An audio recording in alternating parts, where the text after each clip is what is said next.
Hey everyone, this is Cam Byrne and welcome to the Fistbump Podcast. Today we have Minol Tutida, who's a BJJ black belt and head coach at Equipe Mistre Jiu-Jitsu in Preston.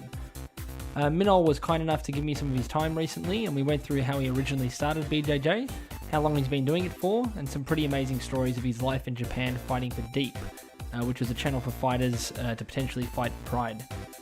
He's had a fascinating life, moving between countries and continuing his BJJ journey, and has had the privilege of having a lineage directly under a 9th degree red belt, which is one of the highest belts that can be achieved by anyone other than a founder of the martial arts. So he's an awesome guy, and I hope you enjoy this one. All right, thank you very much, Minol. Sorry about the technical difficulties. For some reason, it wasn't picking up the sound. So how are you today? Not too bad yourself? Very, very good. Thanks for giving us some time today. Like I was saying before, the first time I actually met you was down at Perkins Jiu-Jitsu when Esther was the female black belt that was helping Jess Fraser at the A-Gig kind of camp that they were having down at Perkins. So that was probably about 8 years ago or so. Yeah. But back at the time, I was like a white belt, and seeing a black belt in person was like a big deal to me as well because I think Dion at the time was a brown belt, and a few of the other guys, we didn't have anyone over a purple belt. I think maybe Julian and Liam. So yeah, it was a very unique experience for like a white belt to even have a black belt to kind of see or anything. And I know you at the time, I think you were just passing through, so it wasn't like you were even rolling on the day, but at the time it was just stuck in my head as like a memory. So it's pretty cool. Yeah, I remember rocking. I think I went to pick up Esther actually, and I didn't stay for long. I was on the corner because it was, as you say, it was the girls and gear thing, and but it was a long time ago. Yeah. It's weird though, because that's one of the memories that sticks in my head from like in my early days, because at the start it's kind of all a blur, but for some reason that just sticks in my head. I think it's because Esther was like one of the female black belts, and I think at the time one of the only. Yeah, Esther was. I think Esther was the second Australian female to get a black belt in BJJ. The first one was Sophia. Yeah. But I think she was the first one here, like living in Australia. And who did she get her black belt under? Wasn't me. It was basically Master Wilson. Like one time, one of our visits to Brazil, he graded her like it was a surprise grading. Like I was trying to keep her a bit longer. Even as I said, I was living in Japan back then, and I went back to Japan. After I came the first time to Australia in 2003, I stayed for 3 years, and then I went back to Japan in 2005, and then I came back in 2007. That's when we got married. But she came and visited me in Japan for about 6 months. So when you came over to Australia first, that was 2003. That was 2003. Was that from Japan? From Japan. And you're originally from Rio, aren't you? I'm from Rio, Yeah. So what did you move to Japan for? Was it a family move? Yeah, so my dad's part of the family. My dad's parents, my grandparents, part of my dad, they were actually Japanese, and they moved to Brazil a long time ago. My dad was actually born in Brazil, but 2 of his sisters were actually born in Japan. And so because the Japanese economy was way better back then, and a lot of people were going to Japan to work and save some money and go back to Brazil. And what was he doing over there? They were just working in factories, normal job. But it was just a better economy to be able to provide for your family. The money was way better, like especially back the day the day I went back to Brazil, I think whatever they made was like 3 times the amount. So so I decided to stay a little bit longer in Japan. That's where I started training, and eventually I started just for a laugh. I did back in the day Pride. Was very popular, and they used to have these amateur MMA stuff competition, and I had a BJJ comp coming up, and one of my friends were like, let's go, let's sign up. And really? Wait, so how long had you been training? You hadn't trained at all? At all, nothing, just BJJ. So you joined a jiu-jitsu competition without any experience at all? No, it was, I was doing the BJJ comps already in Japan, so, but the thing is, the Pride had, Gotcha. a competition, like an MMA thing. Yeah. They called the Pride Challenge, but they use headgear, shin guard, but the idea is to recruit people and then throw them into like amateur on the show, on the... So it's almost like a breeding ground for the talent. Until you go pro. And the main event was Pride, but in between then there was a Pride Challenge, was the amateur one. Yeah. And then in between there was a bigger event called Deep 2001, and that was... What was it called, sorry? Deep 2001. Deep. Yep. So the Deep, whoever was doing really well at Deep, they were throwing Pride. So back in the day when I was fighting, Shinya Aoki was fighting, that's when he started becoming famous. No way! Yeah. Sugie, Amazon was fighting. So Shinya Aoki, was he fighting at Deep as well? At Deep as well, yeah. No way! Yeah.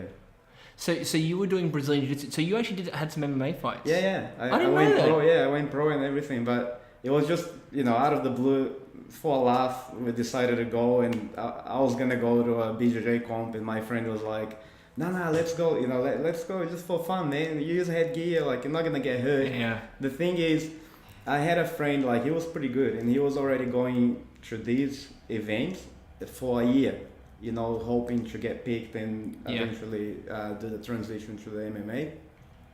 And on my first fight, I did a pretty good fight. I put on a show, and everyone's there, all the Pride refs, the doctors, the Pride boss, they're all there. And after my fight, the boss approached one of our friend who was acting as a manager. Our manager. Yeah. And he told him, I want him to fight, on professional. the shows. Yeah. And then he goes, they calling you to fight. The thing is, when I went to this Pride Challenge, I was fighting BJJ at 76 with the gi. Yeah. And I had to lose 3 kilos to go to 73 in this, the Pride Challenge thing. So I lost 3 kilos, and then we did a good fight, and then I got picked, and, and then he goes, the MMA thing is going to be in 2 weeks. And the weight division is a little bit different. It's under 70. So you had to lose another 3 kilos. I had to kilos. lose another 3 kilos to fight under 70. And on top of that, it was a tournament set up. So you had multiple fights in the night. It was 3 fights in the night. With no headgear or anything as well? No, just normal. Yeah, normal. And so I went to the final. I won I won 2 fights. My third fight, my opponent got hurt, and I ended up not fighting, but I got the win, obviously. And then I did the final 2 weeks after, a bigger, and you won? Bigger venue. No, I lost the final. I fought against an American guy, and he was already a shooter champion back then. So he had a lot of experience. I did that. I went to the final, and then after that, that is crazy. I got a few fights, Because I've spoken to a few, I don't know whether you know Brock McRobb, who's from Hammer's Gym. He's a professional MMA fighter as well. For someone who doesn't fight, or that's not their natural instinct, that's crazy to think that you jump into a few jiu-jitsu competitions and a friend says, let's just do it for fun. And then it's hey, he's and professional. Then next thing I'm doing MMA, but I really went for even when they called me, I'm like, nah, I don't want to do it. Just Yeah. And but this other the guy that was acting, I was a manager. He he convinced me, because he goes, man, you gotta do it, because the other guy has been coming here for a whole year. They haven't it took him a whole year to pick him. Finally pick him, and you came on the first day, and then he's calling you to do the fight. So when you were at Pride Deep, and they were kind of almost grooming you to be into the pros, then does that mean that had you had any stand-up experience previously? Not at all. So you just went in there with just jiu-jitsu? Yeah, it was just and did you primarily rely on your jiu-jitsu when you were? Yeah. But you must have done something pretty. You must have done pretty phenomenal if they got you to pro just based on that. Because the idea, I was gonna actually go to a BJJ comp, and then this friend that he signed up, he made my mind as well, because I go, man, we use headgear, shin guards, we're not gonna get hurt, basically, right? So I go, man, let's just go for fun. And then I went, and That's so funny though, because then to go from that to professional with no headgear, that's like, crazy. Straight away, and then, with no striking experience. And then my other friends like, you don't say, you can't say no to these. Like this is a once opportunity, and then I go, all right, like I'll do it. We'll see how we go. And so back then, where I was training in Japan, the academy. We were hiring, it was actually a karate academy. Yeah. And we're hiring their space. So we're using their mats. And there was another guy there, a boxing instructor that, he started teaching classes there. And he had like some pro guys there. So on the Sundays, I used to finish my BJJ training and then I'll stick around for the boxing class. And the good thing about him was like he was teaching me a bit of boxing, but he understood the boxing wasn't my base, so he was teaching me a lot of stuff to close the distance and try to get the takedown or be like how to move a little bit. Did you do a little bit of sparring as well to make sure that you could close the distance? I got like a lot of some of the semi-pro guys should train with me a little bit and throw some punches and see if I could. But that's also pretty tough as well, because I'm assuming that if it's the same as Pride, then they would have had the ring, not the cage. It was. So getting takedowns. So the place we went first for this amateur, the Pride challenge, was actually inside the Pride gym. Pride had a gym that a lot of the fighters will go. They could train there. They had a whole like the Pride ring. Yeah. And everything, like the doctors, the refs, all the Pride people were there. And but I don't know why the Deep, they called Deep 2001, but it was pretty popular. So are there videos of you online fighting? Nah, no. Like, you sure? You like if I jump on YouTube, maybe you'll find a video, but I should have tried to find it before I came here. There's not really. I have my fights, the video of my fights, but I don't upload much of my fights. That's crazy. Yeah. So did you start your BJJ training in Japan, so you started there? I started in Japan. So what was the club that you were training at there? So I'm under Master Wilson. Yeah. He's a red belt, and he had a student living in Japan back in the day. His name Eduardo da Rocha. Rocha was a black belt 4th degree when I met him, and I started training with him when I was 15 years old. Black belt 4th degree in 90, because you were over there for a few years, before you came to Australia. Yeah, it was when was the year? 1990 something. But that's like a 4th degree black belt back then. Like having a black belt back then was pretty incredible. Even in Japan, because back then in Japan, you couldn't find really a black belt to train under, and I was lucky in the way because he was a Master Wilson student, and every time I go back to Brazil for a visit, most of the times I stayed 3 months, and I was going to training under Master Wilson as well. And now I'm direct under Master Wilson because Rocha went back to Brazil and he's not really teaching yet. Like I think he had the connection in Japan still, but he's not really teaching anything. And he's the one who suggested like you should go direct under Master Wilson, would be easier for you. And discuss with Master Wilson. That's pretty. Because so when you were training in Japan under the 4-stripe black belt, I'm guessing a lot of the techniques would have been very self-defense focused in the first place, because back then it was very old school, like Brazilian, like back in the 90s it was old school Brazilian Jiu-Jitsu with self-defense focus. He showed us some self-defense stuff, but it was mainly rolling. It was it was like rolling. Today, we did a proper warm-up, we did a technique, and we rolled. That's so crazy to think. But, not like today, they have like betting ballers. Worm guard and... So like, I think, today, people are kind of lucky in the day today because, you have a lot of resource. Like, I love and hate, YouTube because... I was just going to ask, And a lot of people, they watch and, they try to learn something. And the thing about that I love, like I can see a move or a video that someone's doing a move, and I can understand the move, like even the details, you know, this is what Master Wilson always says, the Jiu-Jitsu is detail. Yeah. You know, and it is like if you miss a detail, it could be like a crucial detail. Yeah. Because the difference is I can teach you a move in class in different ways, but like I can teach you without like one crucial detail, and that because of that detail you won't be able to you know do that move while you're rolling. Yeah. Because one thing is like when you're practicing and your partner is allowing you to do the move and practice.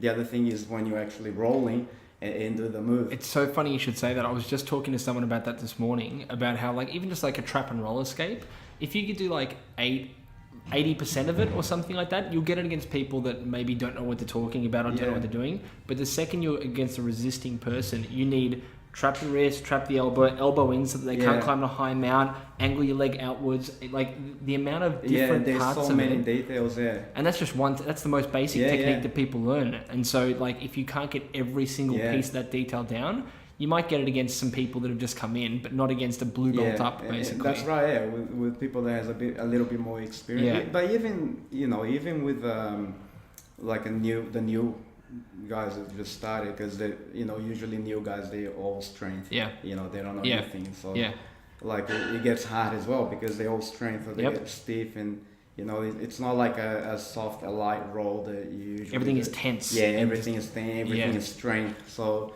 and that's the thing with YouTube these days. Like there are a lot of videos out there, and there are a lot of them. Like a fancy. Like you watch and it's like, oh yeah, but when you actually try to do a training, it's interesting as well, because I found that a lot of whenever I do best is when I train at a place where there's a structure around it. So whether that, like we were talking to Dion just the other day about how he'll have 3 months of mount.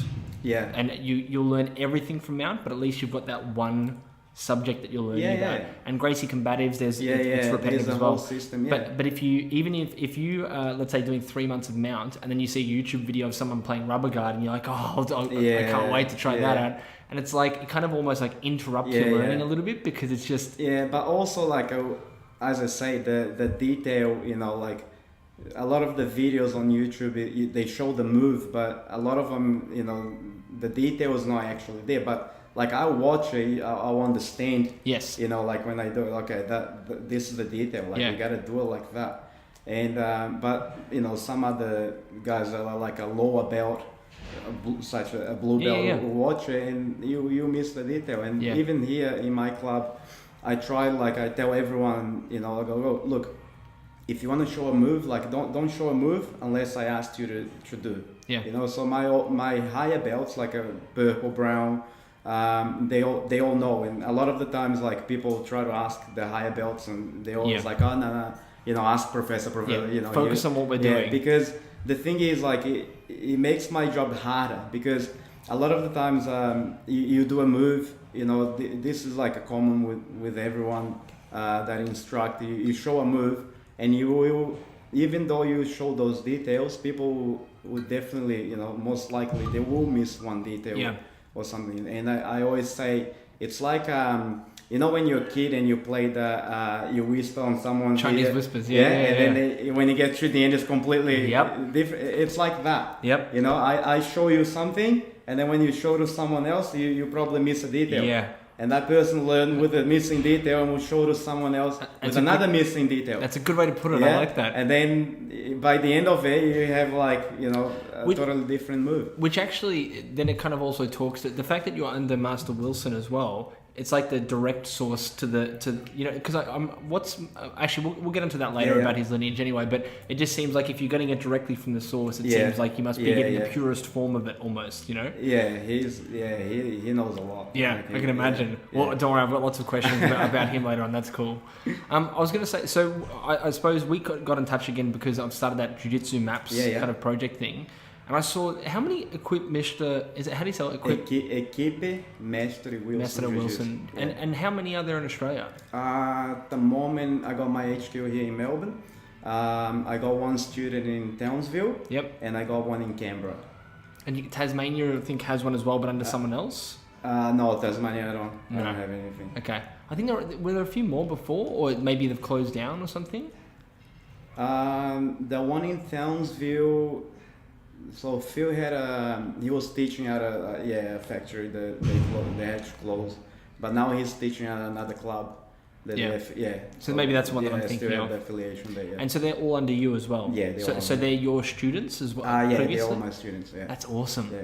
That's so cool. So you've actually got like 3 or 4 schools around Australia. Yeah. So, Melbourne, Canberra, and Townsville. Yeah, but like you know what I mean. Like sometimes, whenever someone opens up a school, they'll open them up like around. In Melbourne. If you're in Melbourne, you go to a different suburb. And, So for instance, your Townsville and Canberra students, were they originally in Melbourne and they've moved since then and opened up a place, or did you go up there and? Yeah, Esther. My wife. She's from Tasmania, and that's where we met. And so I had Phil. He's originally from Melbourne. Yep. But he was in Tassie doing uni. Yeah. And he started training with me from white belt to black. And he moved just before I moved to Melbourne. He moved to Townsville, and decided to start his own club. Yeah. That's cool. And so you said you came here in 2003 to Melbourne, and you stayed for a few years, and then went back to Japan again, and then came back again when? In 2007. 2007. Okay, gotcha. And you got 2 kids that also do 3 kids, and they're all doing jiu-jitsu as well. Yeah. Because Esther and I were just talking, and we were just saying that like it must be some. I don't have kids yet. My fiance and I want to soon, but it's one of those things where it's like, do you not force them, but do you get them to do something that you love, or do you kind of go, here's what we do. If you love it, great, but otherwise go and do what you. Yeah. Look, our kids they didn't really had an option. Yeah.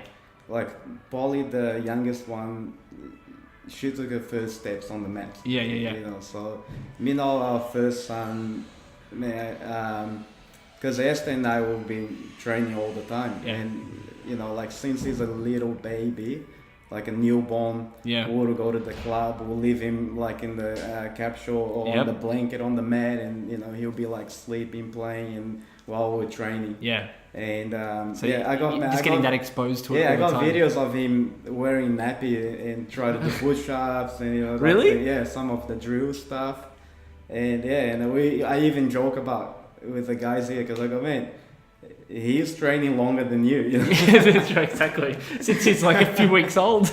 Even he says like, it's a bit unfair, isn't it? Because the adults they start in white. And then they go to blue, like the kids, they got so many belts. Yeah. And I go, man, that's how it is. But also, by the time he gets to white, like adult white, he's going to be a beast. Yeah. You know what I mean? Like he'll be able to beat most blue belts. Yeah. You know what I mean? Because he wouldn't have been doing that long. Once he goes adult, he will have to go to blue. Oh, really? Yeah. I thought they start at white again. So that's only for adults that start. Yeah, just for he already started as white. Yeah. He already started as white. Okay. But, if you have a kid and it's like you started at white and you get graded by the time they 15. So the year that they turn 16, they can get blue belt already. Yeah. That's awesome. Yeah. That's so cool that you've got like 3 kids that are into it though. You know what I mean? Like, Look, I wouldn't say they're really into it, but like we're here all the time. They gotta come. They gotta, I always joked. I go, man, I don't care. If one day you're like, okay, I don't want to do this anymore, and you don't want to do it. But that's good though. I go, but at least become a world champion. Just before then you can do whatever you want. Just become a world champion. Just go and beat Gordon Ryan, and then you're happy. But it's all.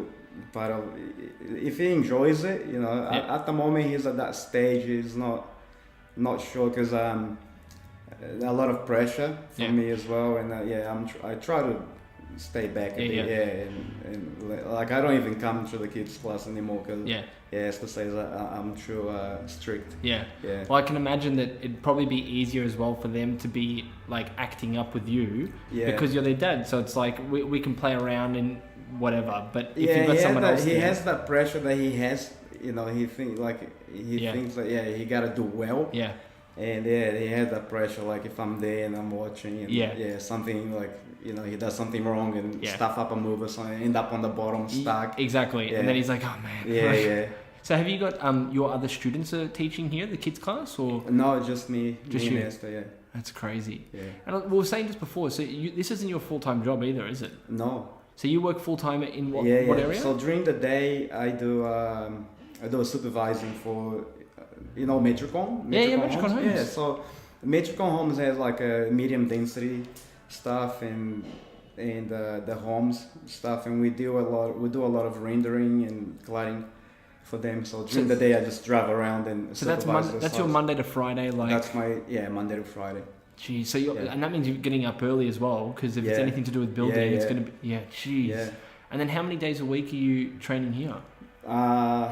I do or have classes. Monday, Wednesday, Friday, Saturdays is a class. Esther has a Thursday girls only. Yep. Yeah. That's awesome. That's crazy though. Like sometimes it's hard for me to wrap my head around having two jobs for, even if you work for 8 hours in your Metricon job and then you've got to do another 4 hours. But I suppose it's good for your fitness and stuff like that, but still it'd be pretty tough. Yeah, but it will be tough as well if you do full time. Yeah. You do a class in the morning, do many classes, so because you gotta pay your rent, you gotta pay your bills. That's it. And it's the same. I like having my job during the day, and because I don't rely on the club. Yeah, that's true. And I suppose it also is like a different part of your life that you can just kind of disconnect with a little bit. Yeah. So when you first came to Melbourne, did you open up a club straight away, or in 2003 or in 2007? Nah, I actually moved to Melbourne in 2012. Okay, gotcha. Yeah. And so I opened this club was when was it? April 2013. Yeah. I think, yeah. And so when you first came over to Australia, what was the level of maturity for the jiu-jitsu scene in Australia? Was it fairly, like now these days there's hundreds of clubs particularly on the eastern coast.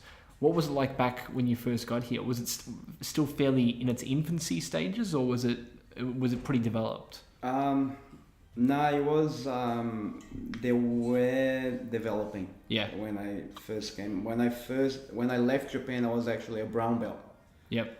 And I first came here as a brown belt, and even back then, to find a brown belt like in a competition was hard.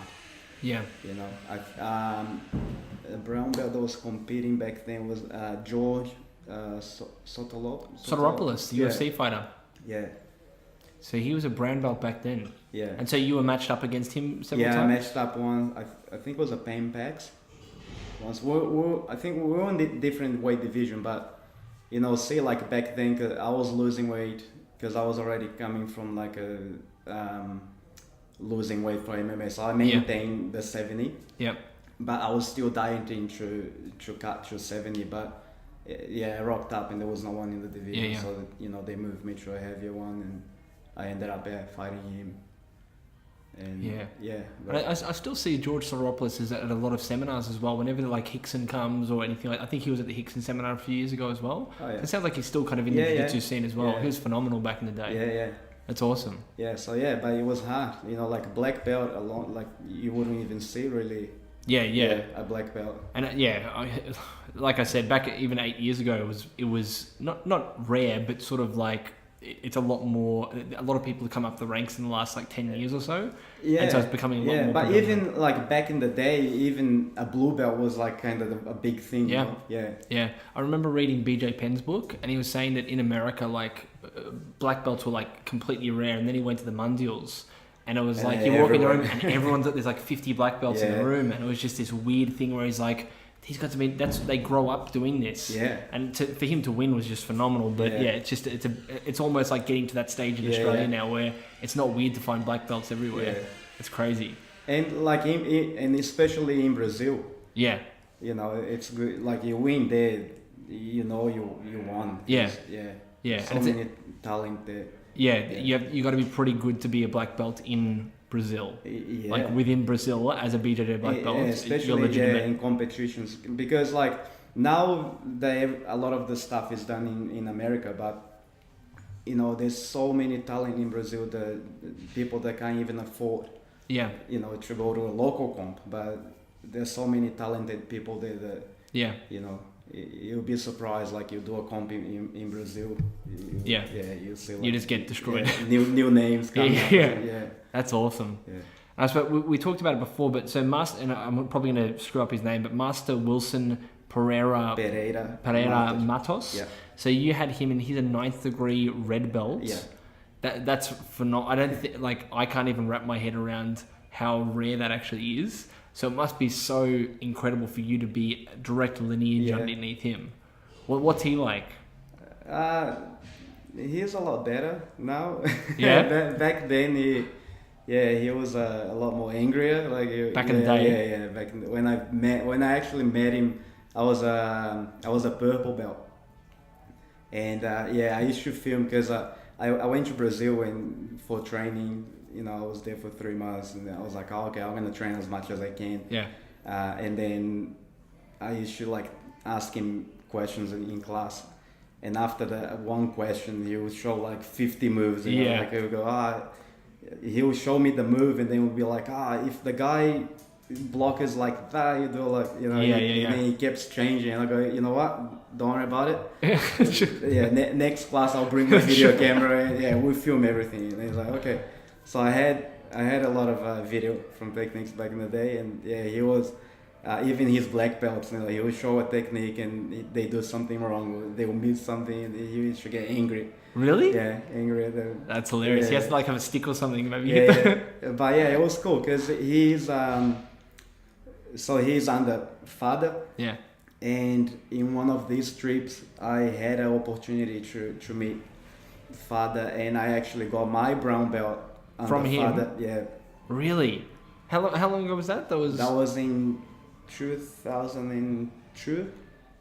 2002. So when did you get your black belt? I got my black belt in 2004. Okay. Only a brown belt for 2 years. Yeah. But you must have been training a lot then to be able to. Yeah, that's crazy. So what was Master Wilson's story? Like, how did he get into Brazilian Jiu-Jitsu? Was it just something that he was in the same area as as it was coming up, and he just took it on, or like what was his story? I think someone from his street used to pick on him, or you know, there was like a usual like a little bully. The little like kids fighting in the street and stuff, and someone told his mom, you know, there's a club, can I take him? And and then he was like, and then he started training just like that. That's so crazy. Because how many 9th degree black belts are there in the world? There's like I think today there is 12. In 12, and like recognized by IBJJF. Yeah, 12. And then the next level up is coral. No, red is the last. Red is the last one, because I think after that it's just the pure. Is it just a pure red belt? Like the blue belt that Helio gave himself, the navy blue belt, wasn't it? I'm not sure. Yeah, but that's all there is. That's the max. Red is the last. That's crazy. And does he still actively train as well?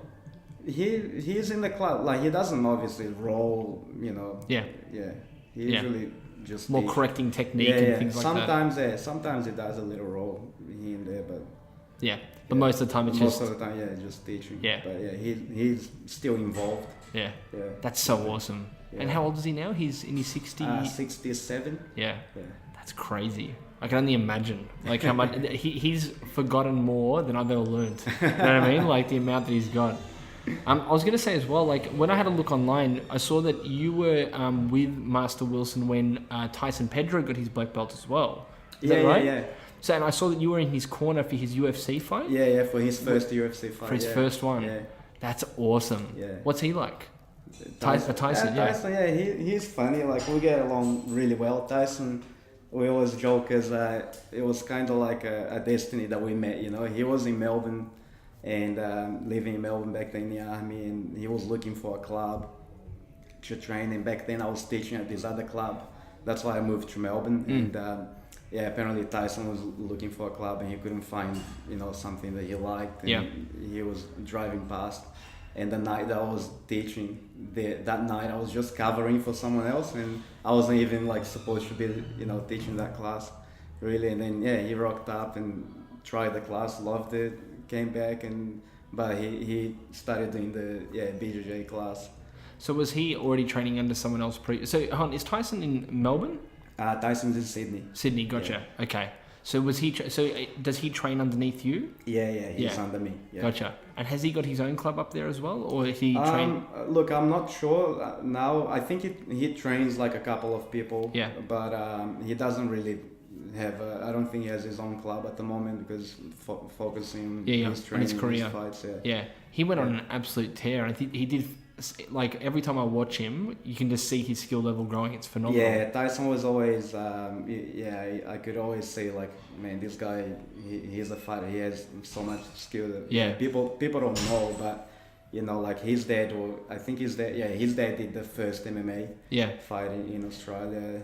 His dad has a few like black belts in different things. So Tyson's been training since he was a little kid, and he's been around. Because his dad was training like Mark Hunt. His dad was actually on Mark Hunt corner. Really? In one of Mark Hunt's fight in Japan. In Pride?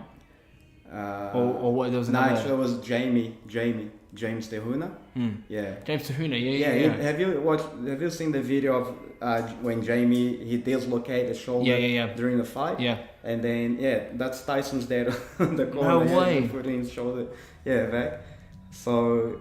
My God. But Tyson's been around these people like since he's a little So it was like his destiny to be able to get into it himself. Yeah, we train him because I try to make my club the way I've learned, you know, from both Hosh and Master Wilson, which is like we're like a family, like, you know, any other club. Yeah.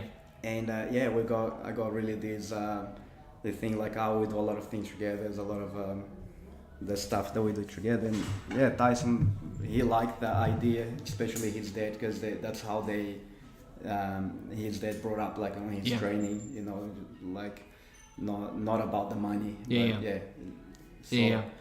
So when because he moved, the army put him, I think he went to Brisbane and then to Sydney again, but before he left, we had a trial. He was like, I want to be under you, even though I'm away, and I'm like, absolutely, like that's fantastic. That's so cool. Yeah. So do you go up to Sydney every now and then and train with him, or is it more he coming down here a little bit? Whenever he comes down, whenever he has the chance. That's awesome. Yeah. What weight division is he? Because he fought Latifi and stuff. I was gonna say he's like 205. Yeah. Jeez, that's crazy. He's That's awesome. That must be fun to roll against him though as well. Yeah. Because are you still around that 70 mark now? Me, I'm 82 at the moment. 82. Yeah. You're like slim for 82 at the moment, so to get down to 70 must have been like, you must have been ripped. Yeah. It was awesome. hard, yeah. So how many people, I think we kind of touched on it when I was talking to you before the podcast, but how many people you got training at your academy now in Preston? Now in Preston, it's not many. My club is only small. As I say, like I don't do this as a living, so I don't concentrate in like having you know, big numbers. But I think it will be like a little bit more than 50 in total. That's pretty cool. Of consistent, but just like different days people coming in and stuff. Like It's always It's always like you know, some people doesn't come at all. But blue belt blues. No, the blue belts never come. And now winter's coming, you know, everyone disappear. Although it seems like you got a pretty cool place here. Like you got the gym out here as well. Like can students use the gym as well, or is it separate? No, it's separate. So if they get a membership, then they can. It seems like it'd be pretty good even in winter as well. Like just don't open the windows. My room it's pretty good. Like it gets pretty warm. Like last night we were training there, all the fogged mirrors up. Fogged up. And, it's pretty cool though. But even like you got the posters on the sides of like you and Esther and Master Wilson. It's pretty cool. That's awesome. So have you got any seminars or anything like that that's coming up now? I wish that I'd spoken to you before when Master Wilson was coming, because maybe you could have got a few more people to some of these seminars, because I saw he was doing like women's self-defense seminars. We did a few. Yeah, when he comes over, we try to keep him busy and do a few stuff with him. But now he's gone. You know, like I don't have much on for myself. I just concentrate here in training, and it's whenever I go somewhere like Canberra, you know, the guys, they take me over and I do the seminars there and stuff. I might do a seminar or something. And whoever organizes. That's awesome. That's so cool. Well, honestly, thanks so much for doing this. Like it was a bit of a weird, like it was a bit surreal to realize that I'd kind of met you so long ago and that like we'd gotten in touch after this. So thanks really much for giving me your time today. It's really awesome, man. Pleasure to be here. Thank you. Thanks again for listening, everyone. This podcast is just getting off the ground, so if you liked what you heard, please consider rating us on iTunes, liking our Facebook page, or subscribing on YouTube. And if you've got any other comments or suggestions for future episodes, please feel free to post me up on the Facebook page, and we'll try to incorporate people's feedback.